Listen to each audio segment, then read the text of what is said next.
I'm Jagriti and I help companies and individuals design and build usable digital products. Usually, when I'm having a conversation with my network, it is around design or around user research. But today, I'm here to have a different conversation. I want to ask you, how are you feeling? How are you feeling mentally? How are you feeling emotionally?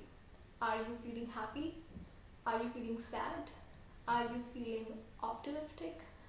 Or are you feeling anxious? Um, these are unprecedented times. It's a very new way of living, and it is a reality for now.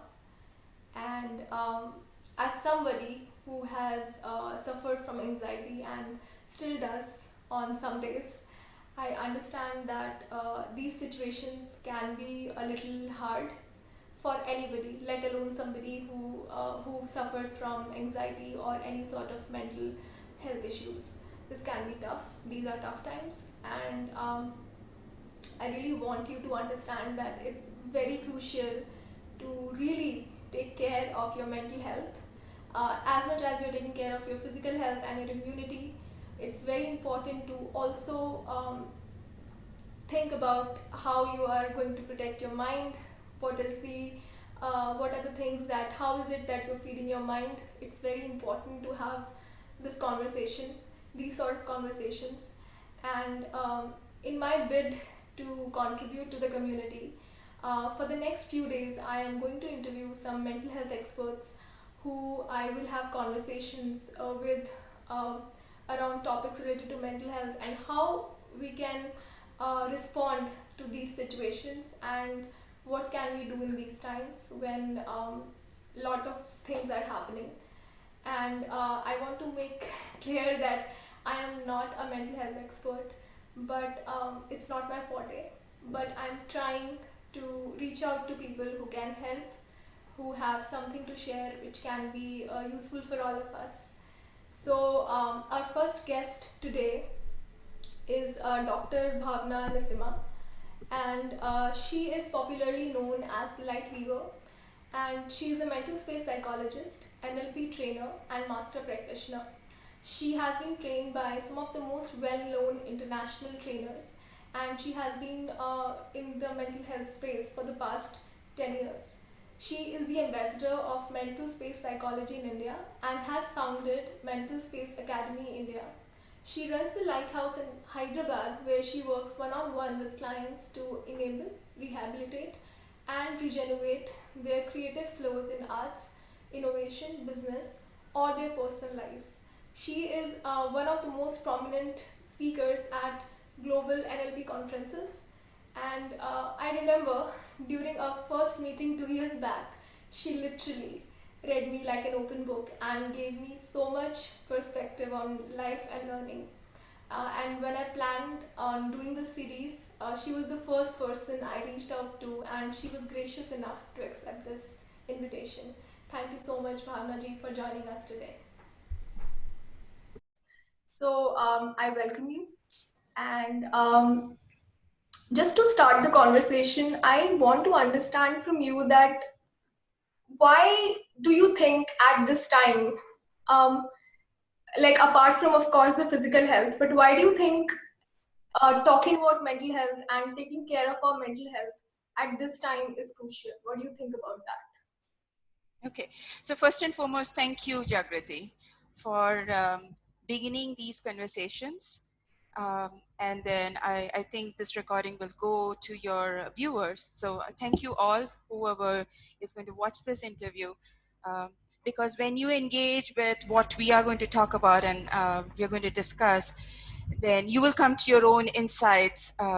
Some of these pieces are not necessarily, I am an expert and therefore this is it, but rather consider it to be like your mind is like a lake and there's just little pebbles thrown and it ruffles and you gain your own insights. Yeah?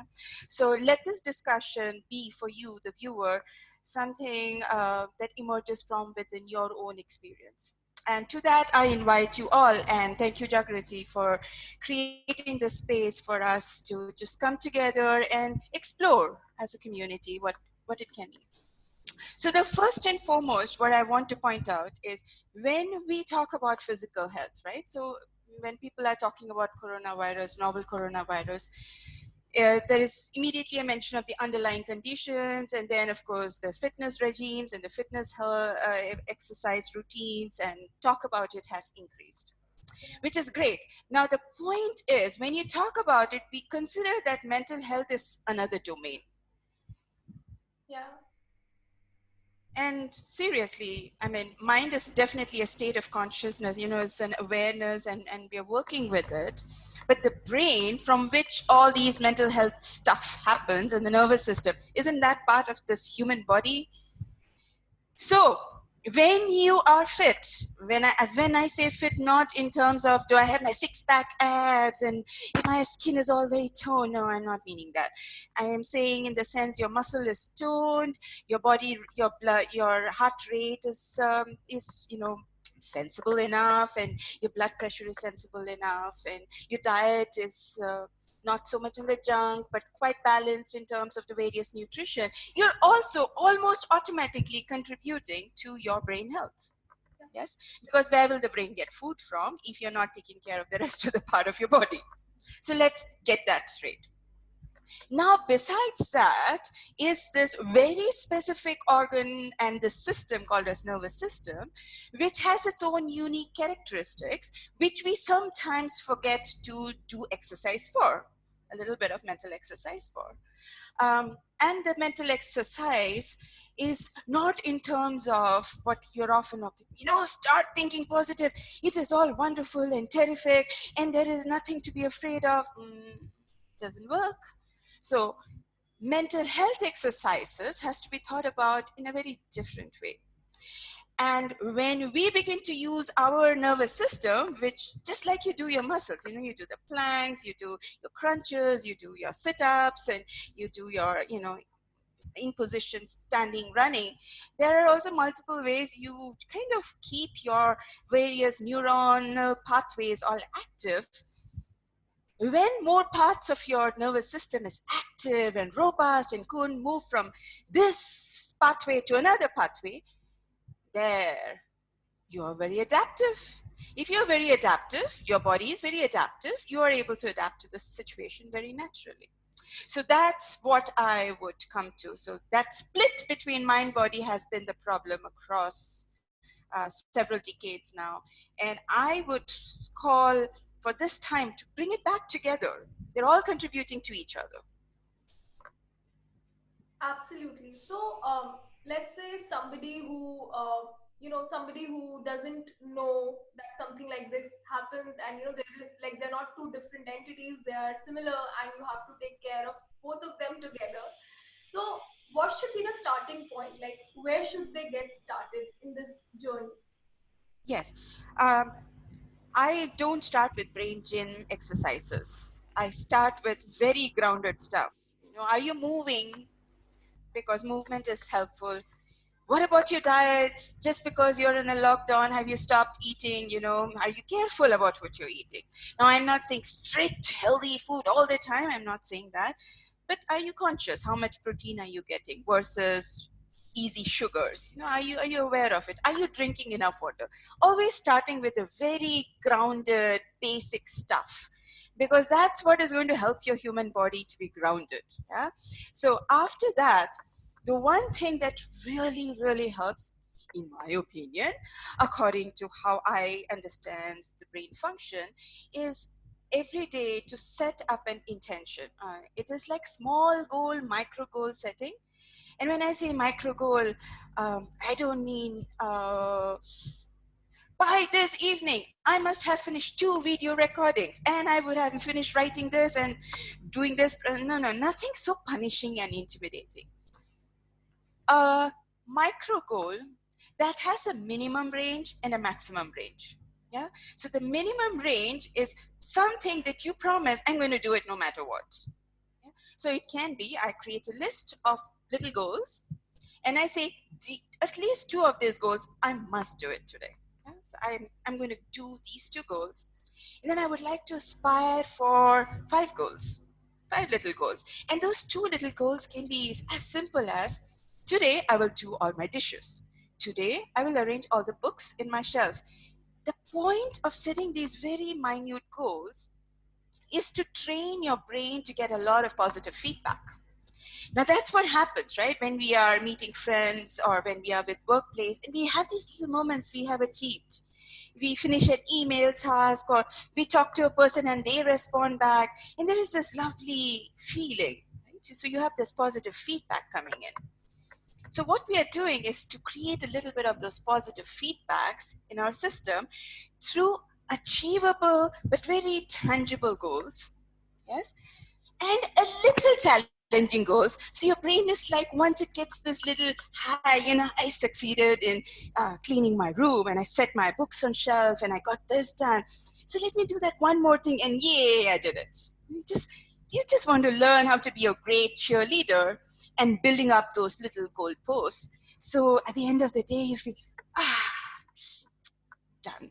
So that's something that really helps. Yes. But again, one of the points is sometimes we set goals that are more like, I'm going to show the world how productive I am. I'm going to show the world how kind of quality and fabulous work that I'm going to produce at the end of 21 days, will happen. And then if it doesn't, and I'm somewhere in the 15th day and I realize, it didn't happen, and I feel very sad. See, my simple suggestion is, viewers, is this.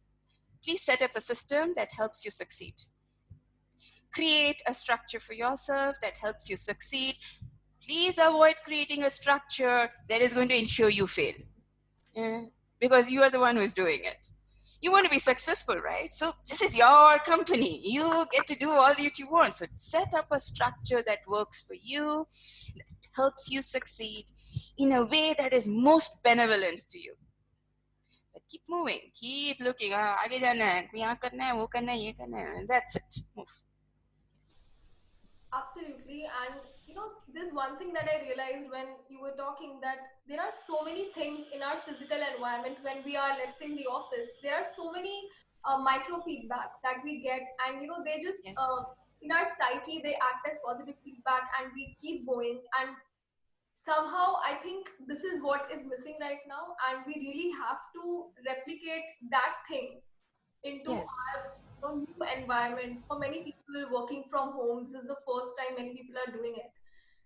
And this brings me to my next question, that some of us are in fact blessed in the sense that we have our jobs, or business is working fine, but there are many people who are suffering losses. So for example, even I am suffering some sort of losses, everybody is. So in these times, how can we respond to these situations where things are get like they are difficult already, and they may get a little more difficult down the line? Yes. So how do you respond to Yes. that? Yes. Yes. Thank you, Jagriti, for this question, because this is something we have to face upfront. Yes. So let's not beat around the bush. It's very possible the economy will have certain challenges. Yes. So here are certain things. Is when we think about challenges, we think about, oh, the pandemic happened, and then this global lockdown, and then this challenge, right? But here is the thing. All through our lives, irrespective of the pandemic, there are challenges. The challenges come in the most unexpected ways. Sometimes you have set up a business and the supplier backs off, or your vendor does not deliver on time, or something happens with your employees, or the client backs off. There are just challenges. Anyone who hasn't been in business knows there are challenges. Yes. So all the business folks who are listening, I want to remind you, you have been working through challenges for a very, very long time. Please do not underestimate your skills and talents in managing challenges. I want you to remember how wonderfully you managed through multiple uncertainties in your business journey. And what did you do? How did you manage? And just go back to those moments. because you have it in you. If you are a businessman or a businesswoman, you have it in you. You have done it in the past. It's not something so drastically different. The, where it is different is that everybody is simultaneously community kind of a slowdown, and you may sense that, the collective feeling can be sometimes a little tough, a little hard. So ask yourself in such a situation, one, that I remember that I have faced challenges before. Number two is, what are the bare minimums that I'm going to protect? It's very important at this point. Is that what is that core piece in whatever I'm doing that I'm going to do whatever it takes to protect and sustain? Yeah. So what happens is, I myself, I'm an entrepreneur too. So I had set up a plan for 2020. So I had certain things I wanted to get done. I had set certain programs. I wanted to visit certain places to do a certain kind of work. I had it all set.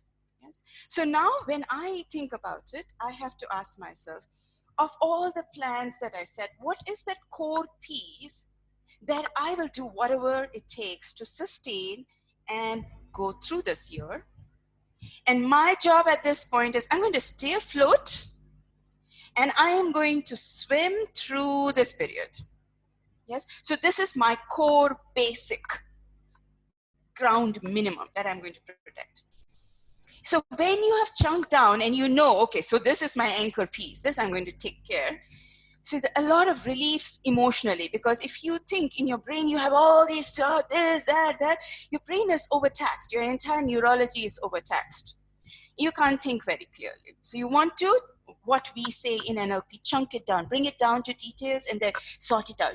Just like looking at all the vegetables, and the woman says, which one do I make the food with, and which one do I do with the next 1 week? What will I ensure I make? That kind of a very focused attitude. Now, beyond that, once you have that, your entire system has this ability to anchor. It's more centered because you now know what you're going to do for sure.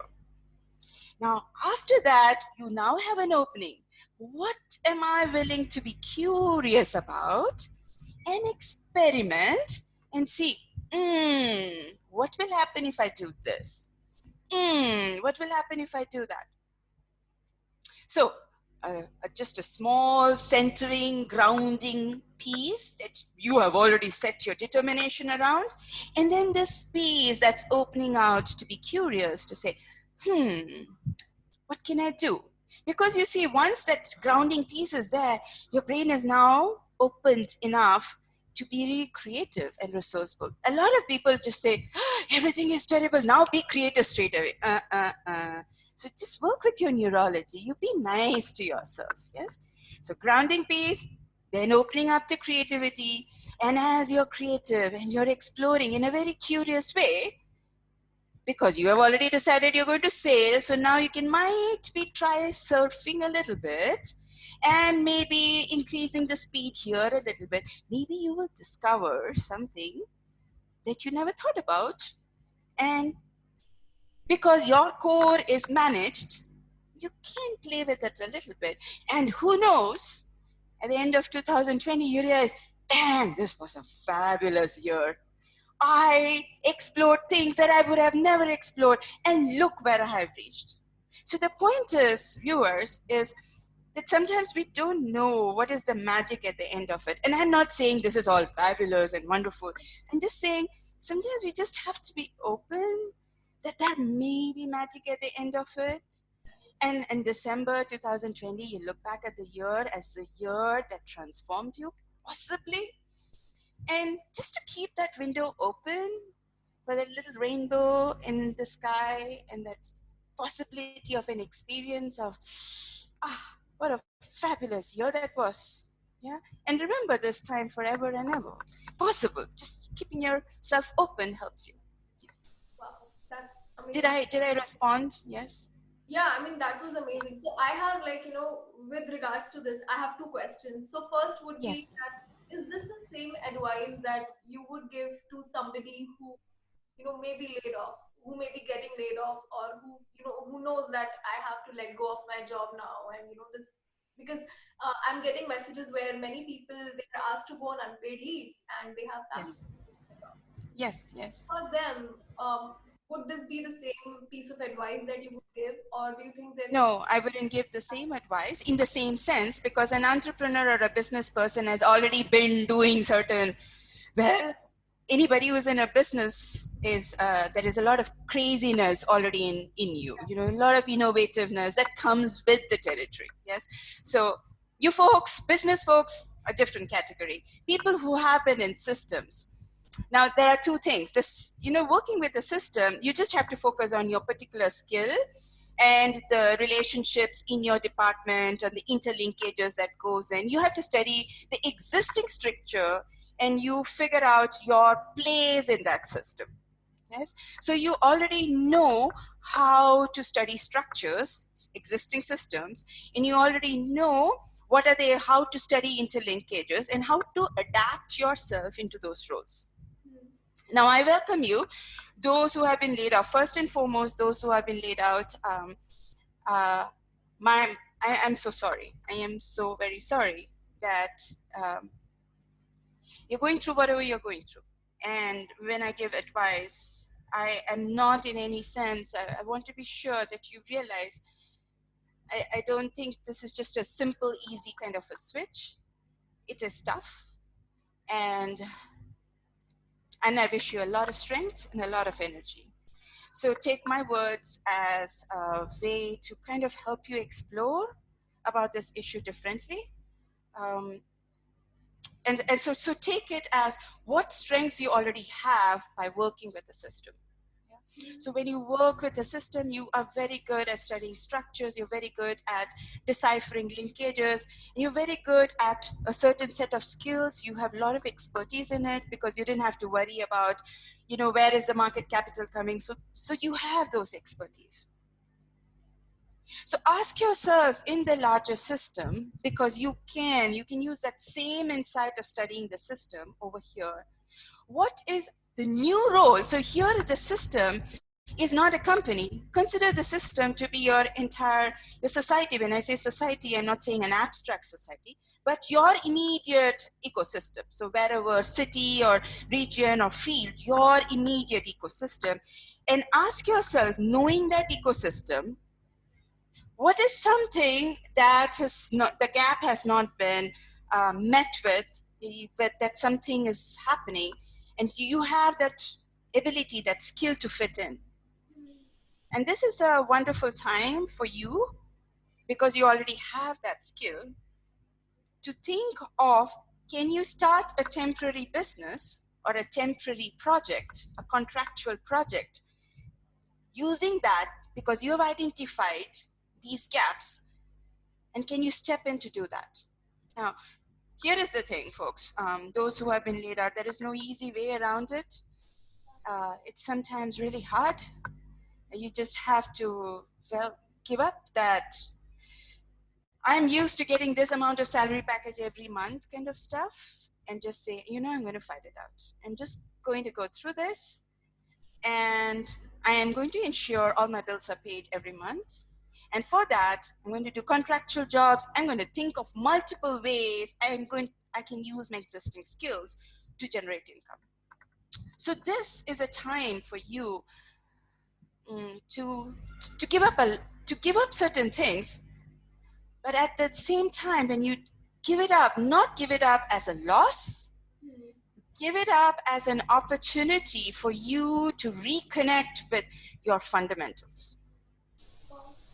And to begin to learn to market yourself beyond an existing system. And my sense is, those who have been, I have noticed even before this, there have been people who have been through a rough time in their system, in their companies, dealing with all the interdepartmental politics, and have been wanting to do certain things.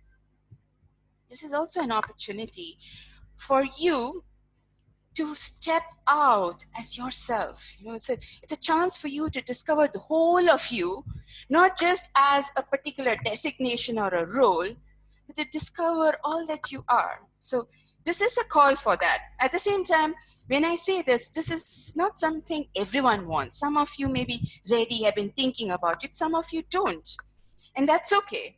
Your point is, I'm having this year, I'm going to ensure I stay afloat, which means I'm going to pay all my bills. That's it. What can I do to ensure I stay afloat? And when the economy again, it will come back again, join the company that I want to join. And in that time, also to do a future prediction as to what will actually give me a better role, a better designation. So again, that's something that is up to you. It's a time for you to learn the art of being super humble. Yes.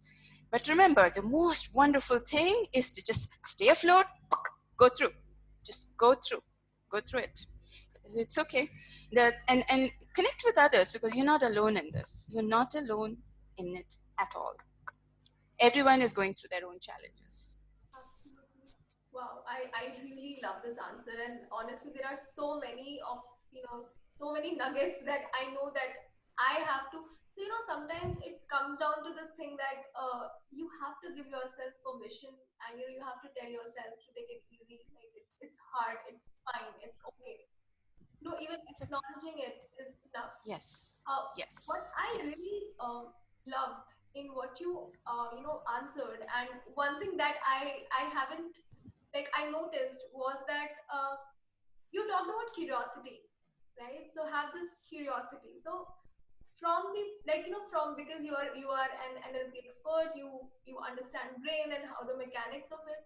So, like, why do you think curiosity, like, it's a very elevated emotion, and somebody who is going through a lot of mess right now may not be like, curiosity may be the last thing that may be there on their minds, or even if somebody is curious, it is in that victim, the question is in that victim mindset, that why is it happening to me, why is this happening to us, what did I do to deserve this?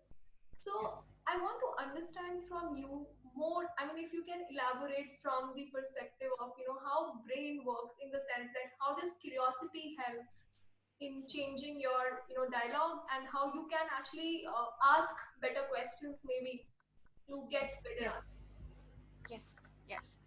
Thank you for this question, because it's also one of my favorite areas of work. So here is something that to the viewers and to you, Jagriti, is that we consider, because of all the things that's happening, that curiosity is the last thing, it's more of managing or dealing with whatever existing. But I want to remind you all about something that's super, super, super important that has already happened in your life. And this is what happened in your life. Now, without I knowing who you are, who is watching me and Jagriti in this interview, I'm going to still make this assumption and tell you. Long, long, long, long back, a woman in a hospital or maybe in a home went into labor. It was an arduous labor for many hours. And then, after that labor, a little baby emerged. You emerged. And when you emerged, of course, you were all confused with all the sounds and whatever was happening. You cried. And after that, you learned to sleep, you learned to drink milk. And then after a few days, when the tummy, you learned it gets milk when you cry. And then when you feel very wet, somebody cleans you up. And your system was all nice and happy. You did the most important thing you've ever done in your life. You paid attention to what was there. And you began to focus on what is there. And then you did the most beautiful, miraculous thing. That is, you moved your arm to touch it. And then you laughed, you gurgled. And then you slowly, from there, you moved to the side and you saw something on the floor or on the cradle or beyond the cradle. And you used your arm once again to slowly reach out to it. And as you reached out to it, the muscles in your shoulders all started to strengthen, and your neck muscles started to strengthen, and your spine started to strengthen. And all by this beautiful thing that, oh, what is that? One day, at 5 months or so of age, you turned around onto your tummy and you're like, what happened here? And then once you realize I can do this, you saw another thing in front of you, a little red ball maybe. Or maybe it was a cockroach just fluttering around the floor. I don't know. And you said, huh. And you moved your entire body to move front. You see, viewers, your entire journey of growth, from that little infant whose neck was not firm enough, to this human who is watching us both, has nothing been more than a journey of curiosity. That's how you have grown. That's how you have done everything that was interesting and transformational. That is how you learned to get up and stand. And then like da da da da da, and you just walked and you learned to take those steps. And once you got your steps, you were like, oh, next. That's your very basis. And so here is what I'm going to ask you.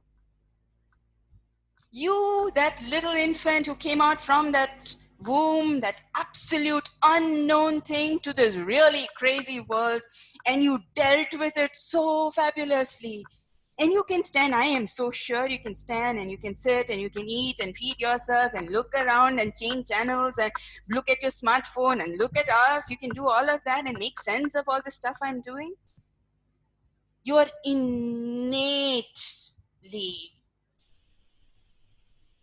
provided with curiosity.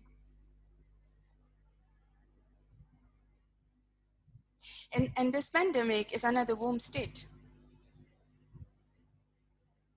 And you emerging into another unknown world. Do what you have already done. Just remember their own baby state and just bring it back. As a baby, what did I look and how did I look? Did I judge it and evaluate it? Did it not look? And did I do that? Just go back. This is the time to return to innocence. Is that clean state. And just say, does that baby, knowing nothing in the world, look how wonderfully it has emerged in your person. Curiosity is you. The rest is the nonsense you learned as you grew up. It's time for you to discard that and go back to your child state and learn to play.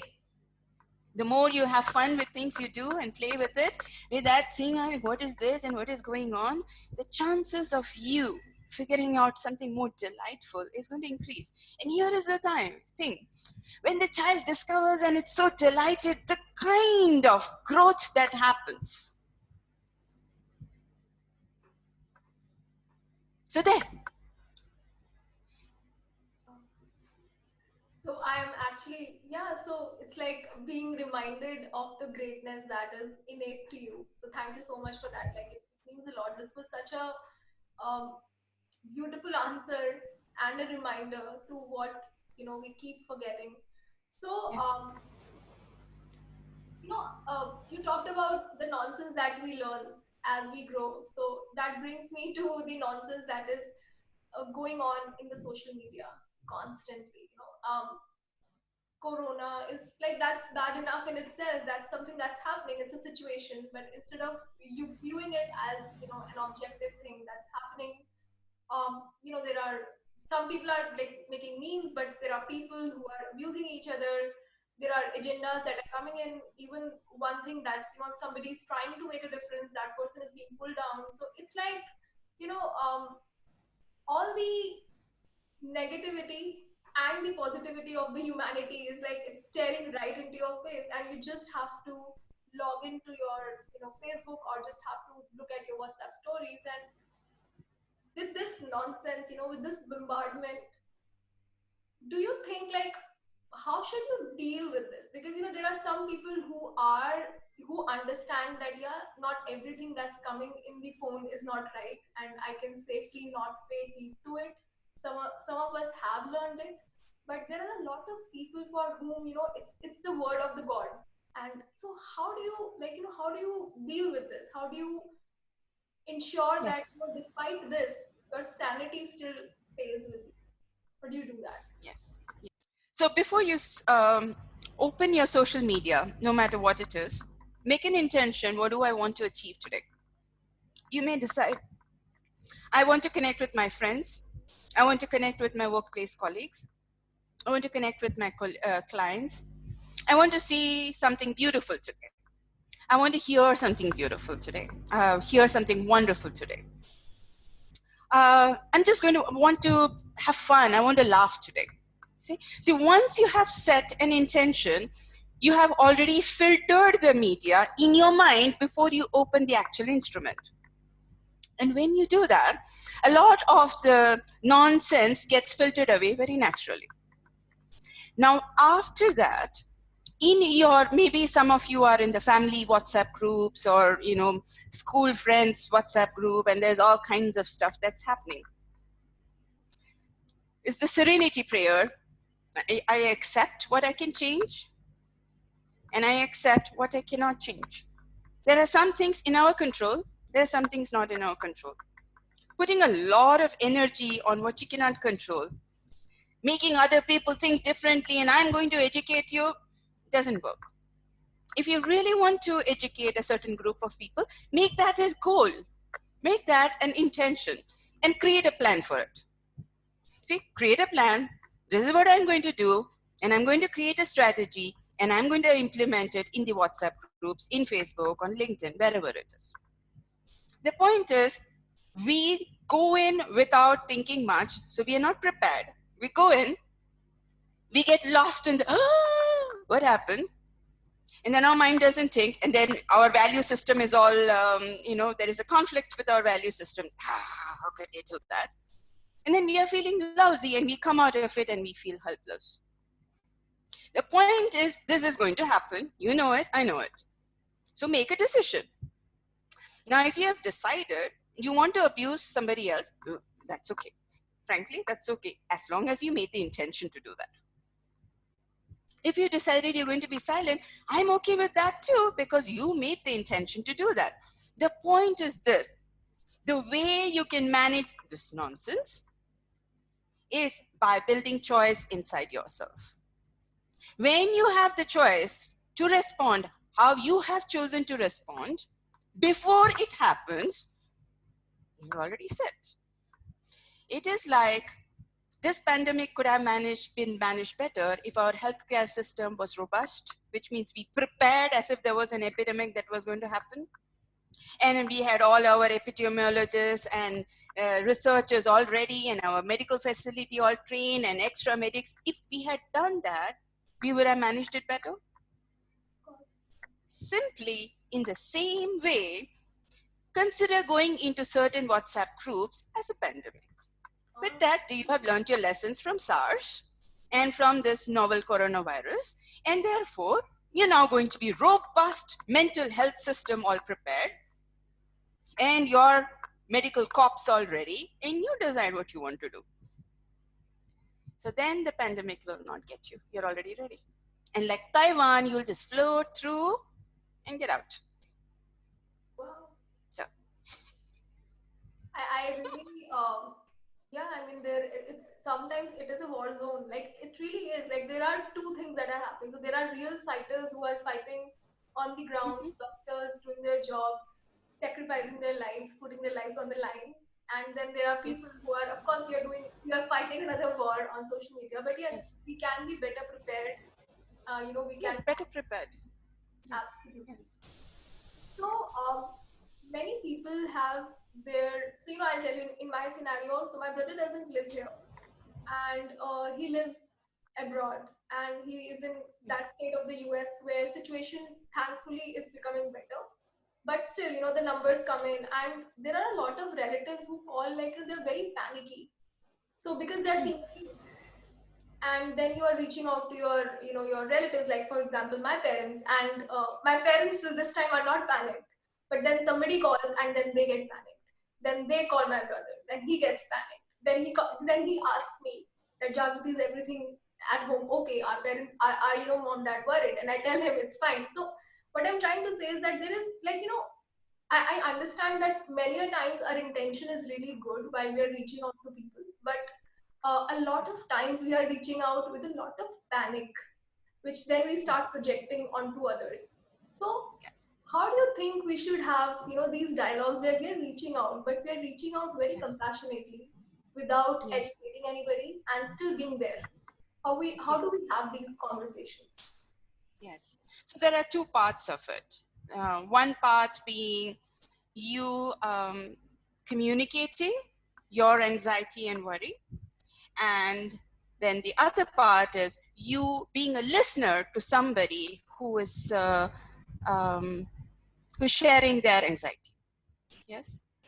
Now, if you are the person, so when I say you, I mean the viewers, whoever are listening, is if you are the person who is communicating your anxiety, again, it's just, see, when you're communicating anxiety, there is also an expectation that the other person has to uh, express that they have understood you by having a certain pitch in the voice or use of certain words, or if you can see them, if it's a video call, a certain expression on their face, which will validate you like, yes, whatever I'm experiencing, they felt it and they care. I would like you to revisit that. So maybe you're expressing your anxiety because you have decided it will give me relief to share it with a family member or with a friend. See, so when I'm feeling anxious, I'm not feeling okay, I'm reaching out to a friend so that I can share it, not because she will totally embody how I'm feeling and mirror me completely, and so that I feel, yes, she's also feeling anxious like me, and so it's okay. So maybe you want to understand that they will express their care and concern in a different way. And number two, if they are not folks who know how to respond or who will be affected by the way you respond, how you share, you may want to choose who you want to communicate the details of your anxiety with. Yes. So for some folks, for example, I don't communicate details of my anxiety with my mother. It just gets her on a roll, so it doesn't help. So instead, I always make my conversation about her. So what did you eat? Where did you go? Did you go out on the terrace? How are your plants? What happened to the flowers? Very, very basic things. And when she asks, so Bhavana, have you eaten? Yeah, I've eaten, I'm all fine. But I would call out my best friend and I would tell her, so today I'm just feeling a little, not okay. So choosing the person you're talking to.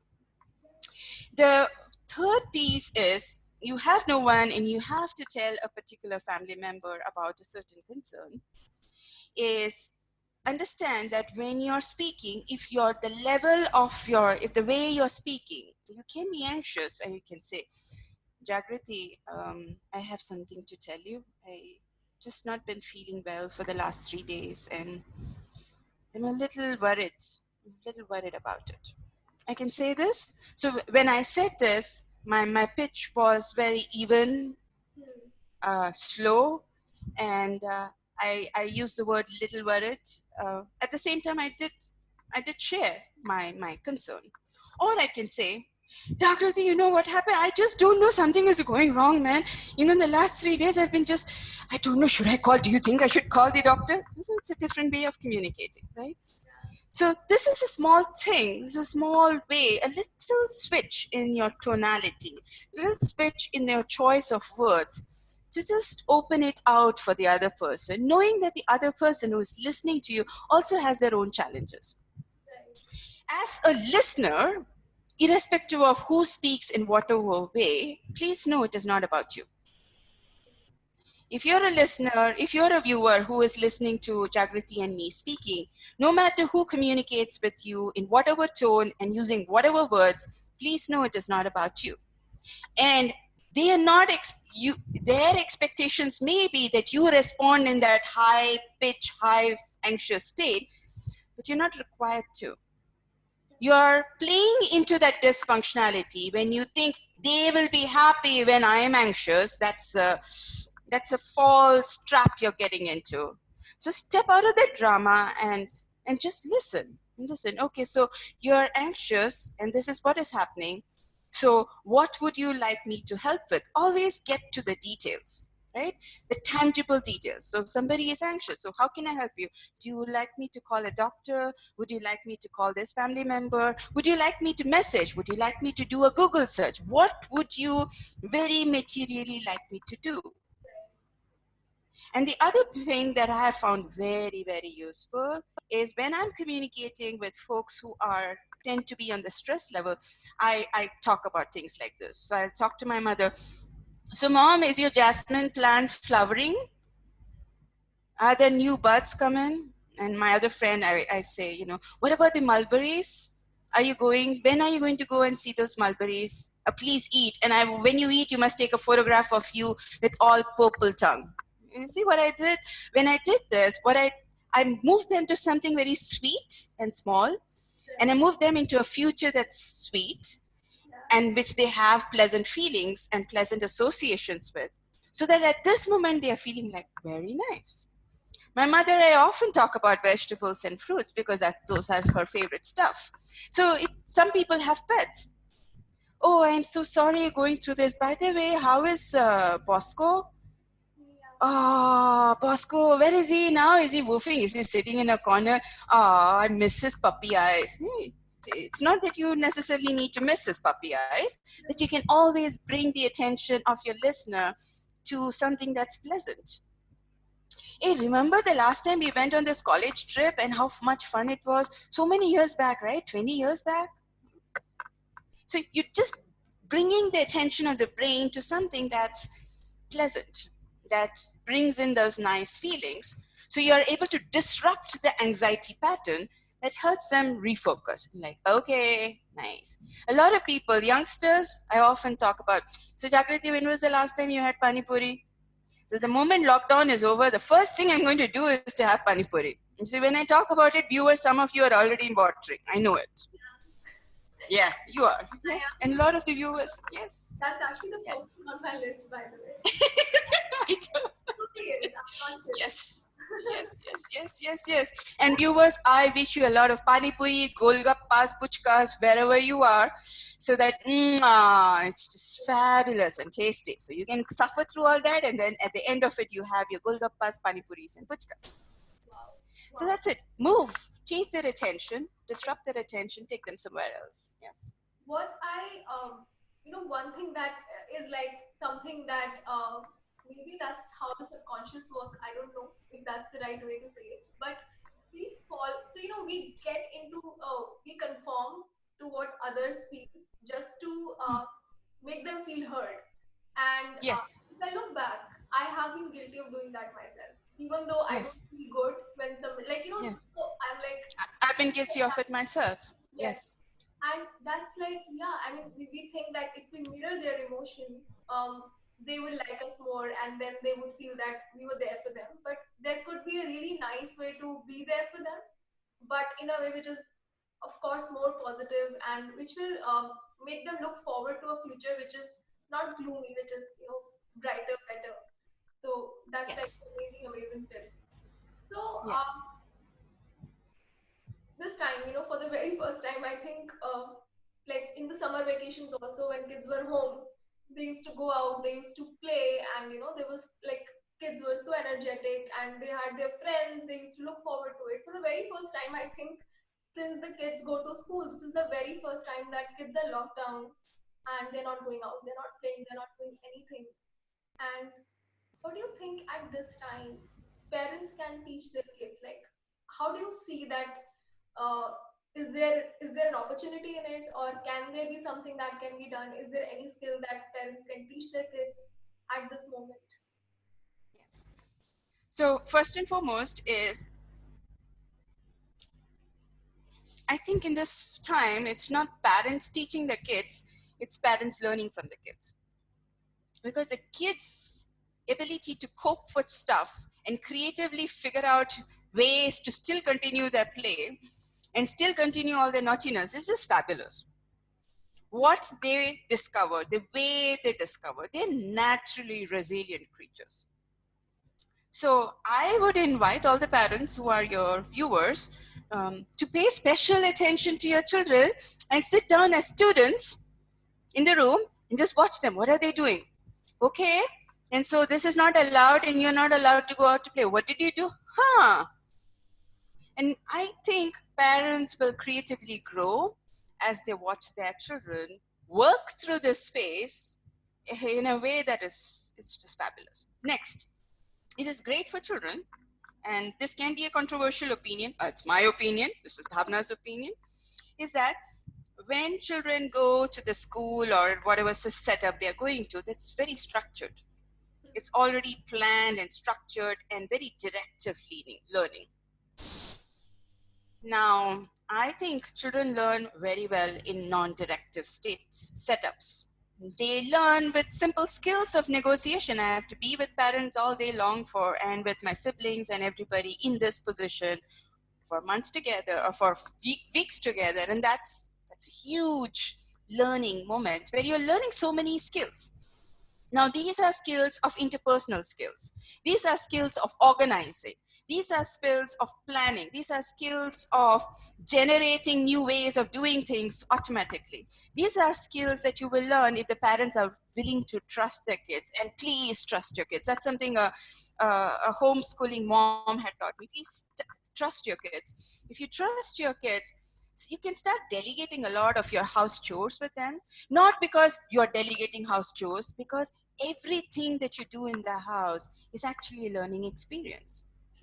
Right from how you are going to do the dishes to how you are arranging the dishes in the corner, how you're folding the clothes. It all requires very complex brain functions.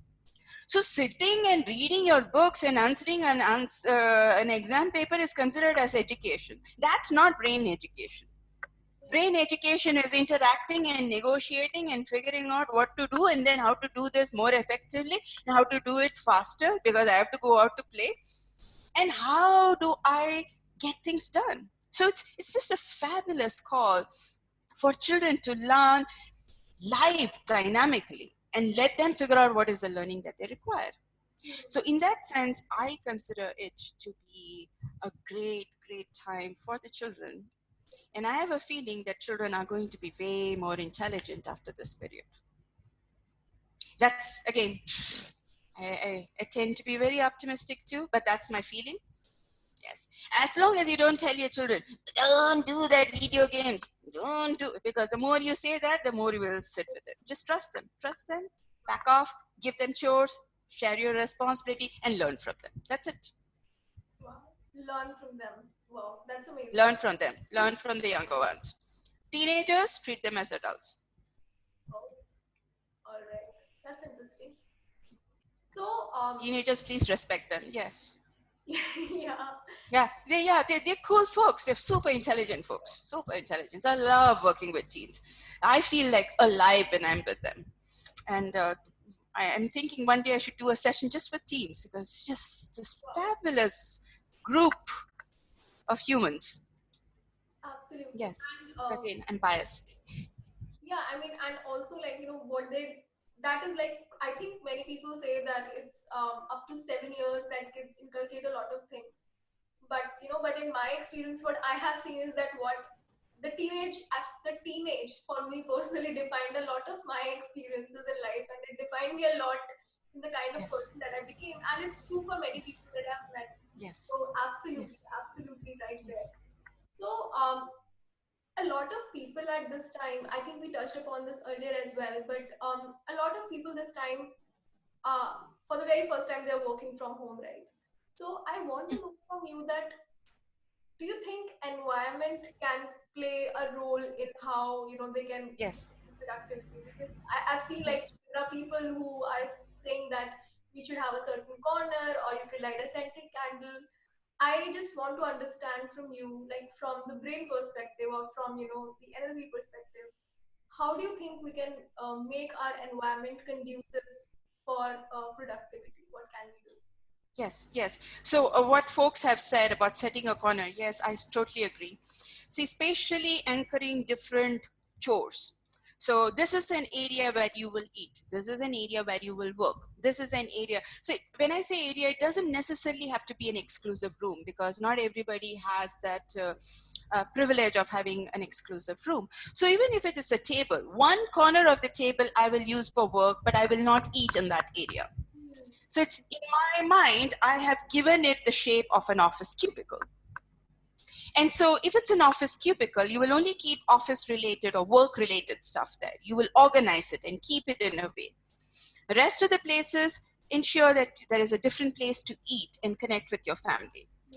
Have a separate area where you will do only hobby and chilling, all those kind of downtime activities, which I also call as uptime activities, not downtime activities, but those uptime activities where you do.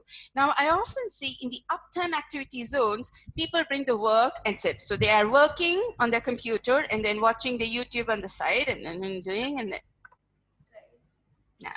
nah. Just one task, complete focus. And when you have that work zone set up time exactly like an office hour.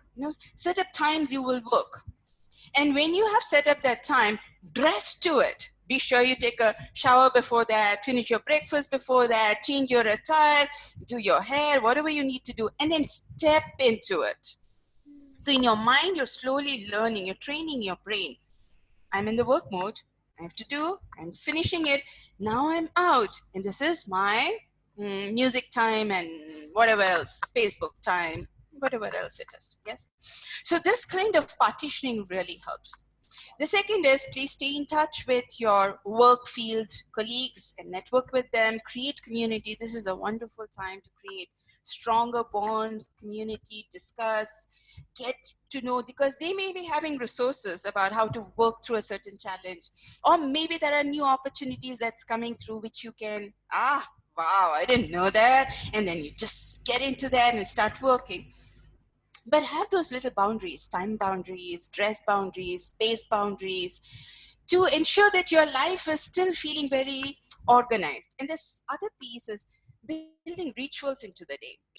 The more rituals you have, so I'm not calling it routine, I'm calling it rituals, because it's like an invocation of a certain state. A ritual brings you in a certain state. Routine is like, did you follow the routine or not? So you don't want to punish and be disciplined around it. So the ritual of doing it, I'm invoking the state, I'm invoking that state.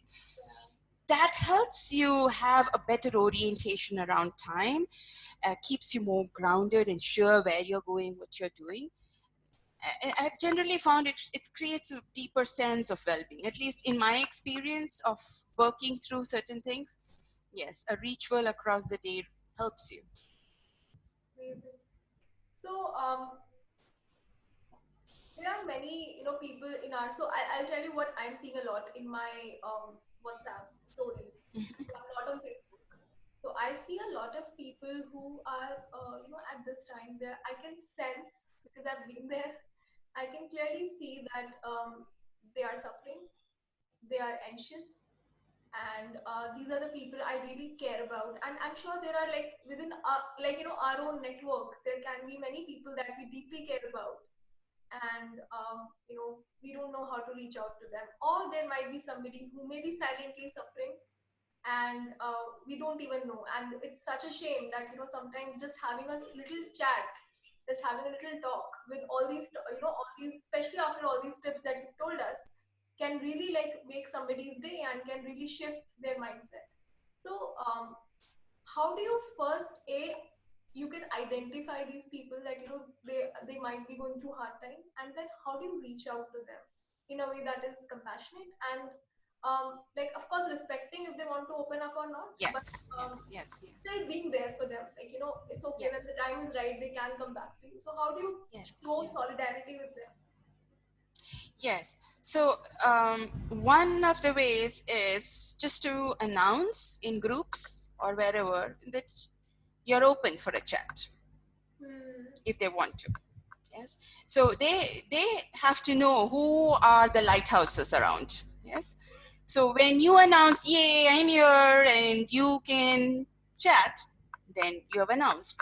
However, when you announce that you're open, also be aware of your own emotional boundaries so that you have the ability to say no.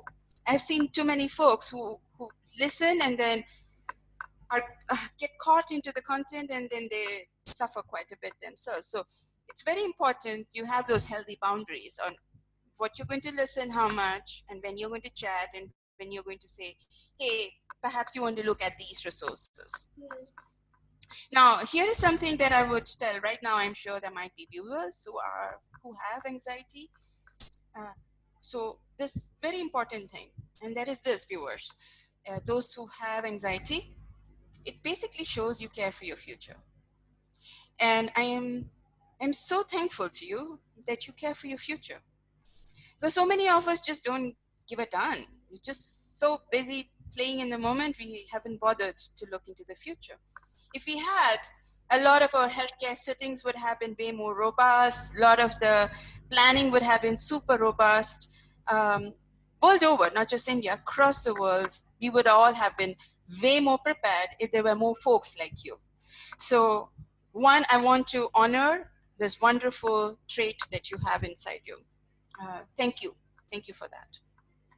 Now, the point is, now you have this wonderful ability to care for the future and to think of all the possibilities where things may not go well, and you have this wonderful ability. How do we channelize it so that we all, not just you, but you can help your other people, your community, to be better prepared for these possibilities? So I invite you to now, since you have you know that you have that ability and you have thought about all the possible things that may go wrong, to take a step to this moment, because the future hasn't happened as yet, to think about how can you plan, given all your other abilities, to manage that moment better. Now, in case you're not able to do that, just know that there are so many other resources by which you can utilize this wonderful resource in you into something super creative and super effective for this world. But in the meantime, I want to request you to really honor this ability in you to care for a future and to keep your future and our futures strong and robust. So thank you so much for that. Thank you for saying that. Like, this is a piece perhaps when, I am going through the motions. Perhaps this is the piece that I'll keep coming back to because, many a time people who are very highly sensitive, um, sometimes, it's not intentionally, but they're seen as the people who spoil the party in a way that everybody's having fun and they're the ones who will ask about that one question, that what if this happens, and Yeah. and there are days when they're extremely optimistic as well. It's not that, like, that one thing doesn't define the whole person that you are. You're amazing, you're awesome. Yes. That's And just one thing. if anything, this pandemic should tell folks who have this, the party popper folks, this, I really wish you had popped many parties long back, so that we would have all been way more robust, healthier, and managing the situation much better. So please understand, you are an asset to this world. You're an asset to this universe. Just figure out a way to channelize this ability into something super tangible and material. Is there any sort of activity? Some people say meditation, some people say mindful eating, some people say journaling, and then there are some people who do not. They are so anxious to pick one, they don't know Yes. what get started with. So Yes. again, what's the minimum that somebody can do to channelize this thing, and maybe something creative can come out of it? So what can somebody do who is, let's say, right now in a very very anxious state, and even if they're not, like, what they can do at this time to Yes. stay calm? Yes. So if you're doing meditation, fabulous. Please stick to it. It's a wonderful way. It doesn't get to the roots of anxiety. Understand this. It's just to get your body in a more resourceful state. So you don't have so many thoughts going through. You're in a more resourceful state. So that's what meditation does. So if you're doing it, please continue doing it. If you're journaling, please continue journaling. Here's a simple request I have. If you're journaling very painful stuff, at the end of it, please tear the paper and throw it away, because you finished writing now, so it's no longer part of your life. It's time to throw it away. Now, if you're doing creative journaling, of course, keep all those lovely journals, because those are very useful things for the future. Your vision boards and all of that, please continue doing it. Breathing exercises, and that's something that is very, very helpful. If you do yoga pranayama, that is a wonderful practice. Otherwise, the simple breathing practice of 4 inhalations and 8 exhalations. I think that's the routine. If you, yeah. So breathe in to the count of 4 and then exhale to the count of 6. Sorry. So that's something that you can do daily, and it just takes just a minute or 2 minutes. Just do that, and that really relaxes your system. The other thing, the one activity that I will come back to, what I started this interview also with, is simply setting goals. Every day morning or the night before, set the intention for the next day. What do you want to achieve that day? What is the basic minimum you want to achieve? What do you aspire to achieve? Just minimum, maximum range. And that gives you that playing ground too, because you're directing the brain to something. When you don't direct your brain, you have no idea what the next day is like. I don't care. And the next day you wake up, of course, you'll feel all kinds of, because you gave the brain a huge playing field. So narrow the choices, and then narrow the choices and decide where is the attention going to be. It's going to be super useful for you. And besides that, all yoga is really good. If you do any other body movement kind of work, it's extremely effective. Learning a new skill is again a very effective thing. Just playing with your eyes. Today I'm going to just write with my left hand. Today I'm going to write with my left eyes closed, and I'm going to write, let's see what happens. And then write and then see what happens. Just play with yourself, and that's enough. Because what you want to do is to use more parts of your system than the habitual pieces. And just doing that is going to disrupt you tremendously. Sometimes when I notice I am restless, I move. I'm not going to sleep here, I'm going to sleep on the other side. I change the pillow side. It's just a way by which I'm just exploring. And because I have been curious and I'm exploring with my system, the body is now willing to open up. Okay, so what else? So you just learning. It's the more you just go back just to the body and the breath, a lot of changes happens. You start with, as an infant, how the child looks, and then reaching out, the movements, the breath out. That's enough. That's amazing. I think you summed it up so beautifully that at the end it's all about curiosity, and curiosity Yes. that we had as an infant. Yes, like Yes, so yes, free and yes, so yes. happy. Like Oh yes, oh what you yes, oh have to go yes, back to. So oh yes. this And if you have younger children and they have their play toys, just take it and start playing with it. Seriously, it's so helpful. Play with Legos, play with Play-Dohs, and do all the things that they do. Have all the little toys that they have, and you create your own fantasy drama and play. It's time for us to awaken more of that childlike, ability to imagine and dream about various possibilities. That really helps. I also want to appreciate you to again highlight the importance of intention, because that is something that one of my other mentors told me recently, and it has been a game changer. I can totally vouch for it. It changes the whole game. So it may just happen that Yes. it's 2 o'clock, afternoon, you're having your lunch, and suddenly your attention goes into Jagriti. Hey, you just did this, you just set this intention for yourself when you were waking up, and just checking in, what are you up to? And suddenly, Yes. Yes. that's such a suddenly the whole, there's a huge shift, and like Yes. even if you've not been productive till maybe 5 p.m., for Yes. one Yes. hour, you will be productive. And if there are two, Yes. 3 days when you were not able to focus on your intention, after 3, 4 days, it becomes, that becomes a habit. Your brain starts checking in with you that Yes, this yes, this yes, yes, week, it does. It does. are you on the Tremendous. right track? And it's a Yes. game changer. I really want to acknowledge you for bringing this up. It's such a simple small hack, and it works. Simple, small habits. Yes.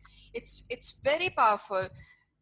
only ensure one thing, that when you set these outcomes, these goals for the next day or today or whatever, however it is, that you have this minimum and then the maximum, right? The minimum, always ensure it's something that's really manageable, you know, like completing your dishes or arranging something or putting something or sending this one email, because you just want to always ensure that there is this positive feedback coming in so you can build up on it. You want to create the system that makes, that's just, you're going to win no matter what. You will succeed. There's just that setup, that drive.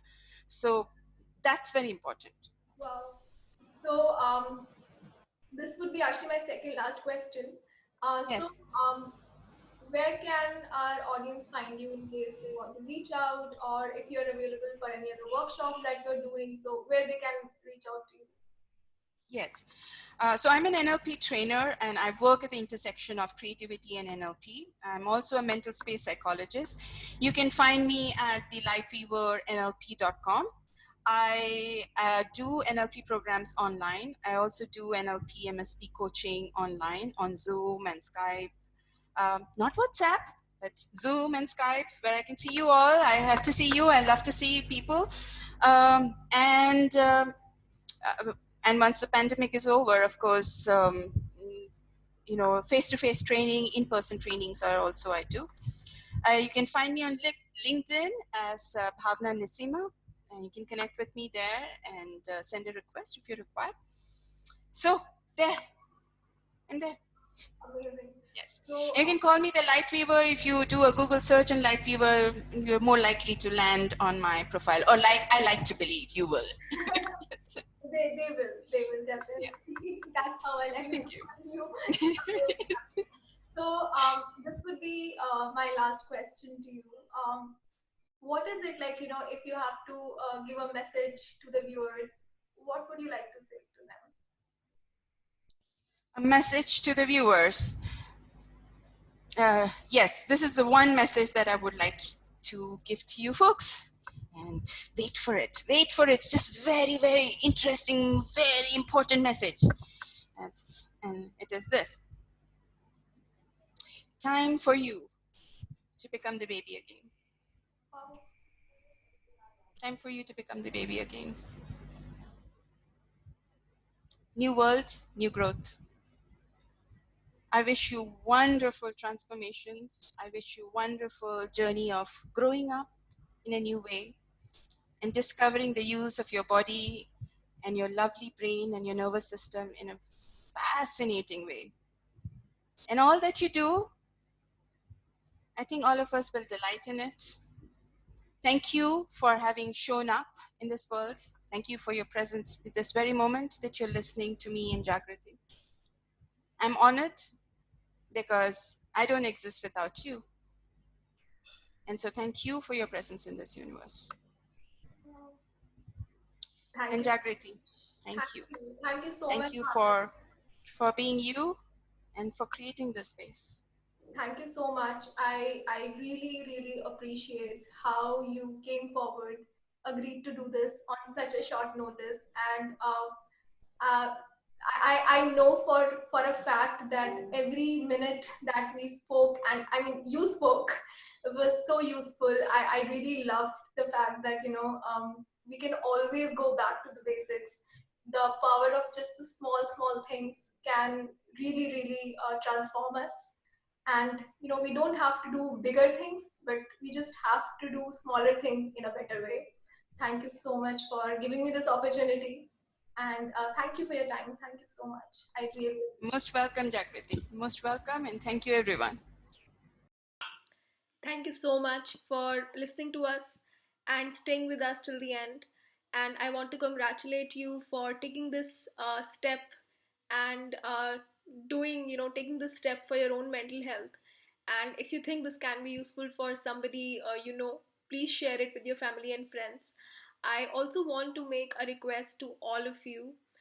Even though at this time we are socially distancing ourselves, please, I request you, please do not emotionally distance yourselves. We can take this as a challenge, as an opportunity to reach out to at least one person each day. and really, we may not know, but there could be someone who could really use some support. And I want to tell you this one thing, that anybody who is uh, going through some hard times, or and somebody who is going through, especially somebody who's going through anxiety or through depression, I want to tell you that they are really not expecting any solutions from you always. All they need is, a sympathetic ear. All they want is somebody, if somebody can hear to them, and somebody can just listen. You don't have to give advice, or you don't have to give suggestion. Just be there, and that's enough. And if you're someone who is going through a hard time, who think things are not looking good to them right now, I request you to please reach out to a family member or to a friend who you trust. And or if you think that you need some expert help, please reach out to an expert. There is literally no shame in asking for help. This is very crucial. We really need to take care of our mental health, and we really need to show up for the people we love. And if you have any questions or any suggestions for the upcoming episodes, I look forward to them. And thank you so much for listening to me and giving me this great opportunity. And I hope to see you in the upcoming episodes. Till then, stay safe, stay healthy. See you soon.